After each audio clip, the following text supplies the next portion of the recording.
Perkenalkan, saya Safira Hamlan dengan NIM 022725111668. Saya mahasiswa jurusan akuntansi di kelas 2F. Nah, di video kali ini saya akan membawa kalian untuk mengintip kondisi kesehatan keuangan salah satu perusahaan properti besar, nah yaitu PT Adi Computer Property Tbk.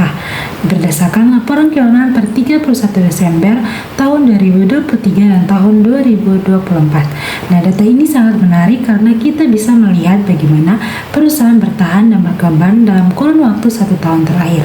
Nah, penasaran kan? Mari kita bahas satu persatu. Nah, kita mulai dari yang paling dasar, yaitu rasio likuiditas. Nah, bayangkan rasio ini sebagai napas jangka pendek perusahaan. Nah, di tahun 2023 rasionya berada di angka 1,33%. Dan kabar baiknya di tahun 2024 angka ini naik menjadi 1,44%. Nah, secara sederhana ini menunjukkan bahwa aset lancar perusahaan tumbuh lebih positif dibandingkan utang jangka pendeknya.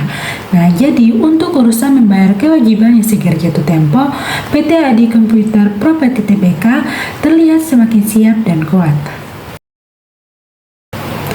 Nah, sekarang kita geser ke rasio aktivitas yang membandingkan antara piutang dengan penjualan. Nah, di sini ada catatan penting, yaitu rasionya naik dari 0,29% di tahun 2023 menjadi 0,94% di tahun 2024. Nah, meski angkanya terlihat naik, ini sebenarnya menunjukkan adanya tantangan operasional. Nah, terjadinya perlambatan dalam perputaran piutang. Nah, kenapa?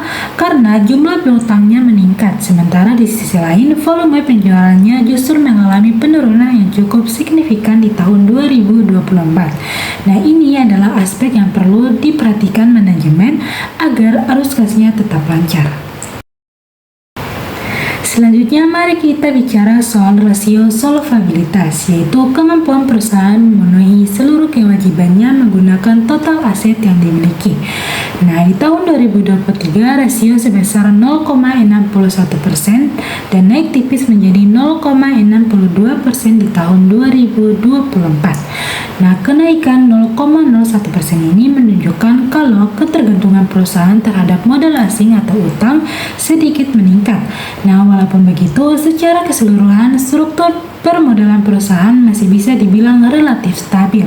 Nah, tidak ada perubahan drastis, tapi tetap perlu dijaga keseimbangannya. Terakhir, kita masuk ke bagian yang paling krusial, yaitu rasio profitabilitas. Nah, disinilah tantangan terberat terlihat bahwa rasio laba bersih terhadap modal saham merosot cukup tajam dari 5,23% di tahun 2023 menjadi hanya 1,93% di tahun 2024. Nah, penurunan drastis ini adalah dampak langsung dari berkurangnya perolehan laba bersih secara material. Nah, ini menjadi sinyal bagi para investor dan manajemen bahwa perusahaan sedang berjuang keras dalam menghasilkan keuntungan bagi para pemegang saham pada tahun tersebut. Sebagai kesimpulan dari seluruh rangkaian data tadi, kita bisa melihat gambaran yang beragam. Di satu sisi, PT Adi Computer Property Tbk berhasil memperkuat likuiditas mereka, sehingga lebih aman dari sisi utang jangka pendek. Nah, namun di sisi lain, perusahaan sedang menghadapi tekanan besar pada profitabilitas dan aktivitas operasionalnya. Nah, penurunan laba yang signifikan dan perlambatan perputaran piutang menjadi pekerjaan rumah utama yang harus segera diselesaikan dengan strategi pemasaran dan penagihan yang lebih agresif dan proaktif. Makan peda di pinggir pantai sambil menghitung laba dan rugi. Analisis risiko sudah selesai. Sampai jumpa di video berikutnya lagi. Demikian saya Safira Hamlan pamit undur diri. Maaf bila ada salah kata. Terima kasih. Wabillahi taufiq wal hidayah. Wassalamualaikum warahmatullahi wabarakatuh.